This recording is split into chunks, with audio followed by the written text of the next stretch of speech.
AP మద్యం రవాణా కుంభకోణం కేసులో వైసీపీ మాజీ మంత్రి కారుమూరి నాగేశ్వరరావును ఈడీ అధికారులు అరెస్ట్ చేశారు. మద్యం రవాణా టెండర్లలో అక్రమ లావాదేవీలు జరిగాయన్న ఆరోపణలపై కేసు నమోదు చేసిన ఈడీ కారుమూరిని అదుపులోకి తీసుకుంది. అనంతరం వైద్య పరీక్షల నిమిత్తం సికింద్రాబాద్ గాంధీ ఆసుపత్రికి తరలించి పరీక్షలు నిర్వహించింది.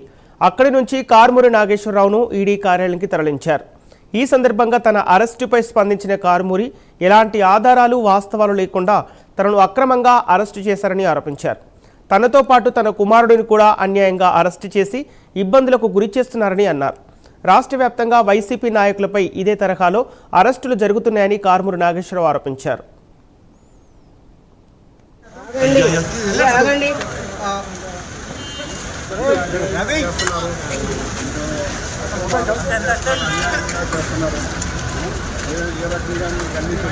రాష్ట్రంలో ఎలా నడుస్తున్నాయి దుర్మార్గమైన అరెస్టులు ఒక్కటి కూడా కరెక్ట్ లేదు.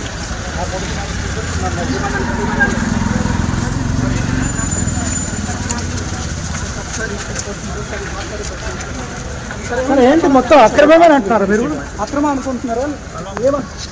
Okay sir, thank you sir. Thank you sir.